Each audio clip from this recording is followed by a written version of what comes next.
Today I am going to start the third part which discuss with the question and answer. Before going to this, please look the key terms and learn. Matter, anything that occupies space and has mass. Fluids, substance that can flow, conform to the outline of its container. Intermolecular forces, the forces of attraction between the atoms or molecules of a matter. Intermolecular space, the spaces present between the atoms or molecules of a matter. Now we will discuss the very short answer question. Which of the following cannot diffuse? So, mark spoon. Which of the following statement is incorrect? Mark question number B. Matter does not have mass. Which of the following is the most compressible substance? Air. Which of the following has a least intermolecular space? Mark solid. Which of the following is not an example of fluid? Eraser. Fill in the blanks.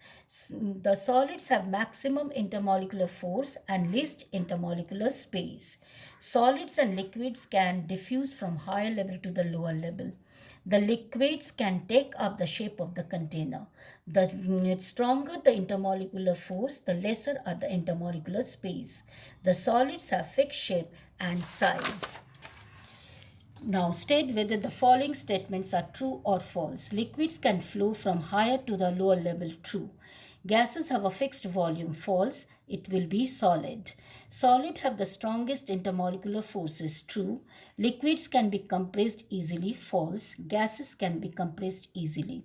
A molecule is the basic unit of matter. False. An atom is the basic unit of matter. Now the short question. What is matter? Give example. It is given in page number 1 as well as 4 in key terms.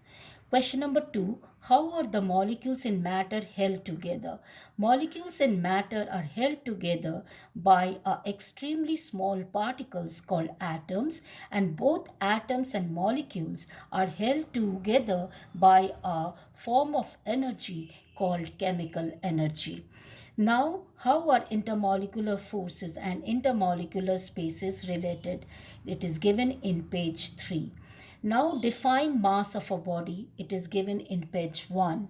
Why do solids have fixed shape whereas liquids do not have? That is in page 3. State the properties of matter. That is page 3. Now define the following term. Matter is given in page 1 and 4. Mass is given in page 1. Interconversion is given in page 2. Intermolecular force is given in page 3 and 4. Fluids is given in page 4 in key term. Now give reason for the following. Although we cannot see air, but it is a form of matter because it has some mass. Now, second, air does not have fixed shape and volume. Why? Because the molecules in air are very apart from each other. That is, intermolecular space is maximum. Third, intermolecular space in solid is negligible because particles in a solids are closely packed and only have vibratory motion. They vibrate in their position. Fourth, liquids take up the shape of container in which they are kept because the particles are loosely packed, and because of that they also have less force of attraction, which does not allow the molecules to remain at their place, or their place is not fixed. That is why liquids take up the shape of the container in which they are kept.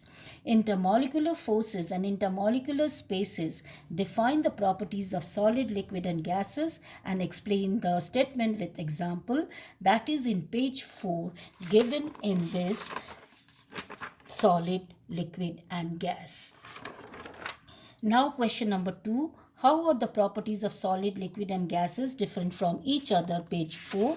That is also given in this.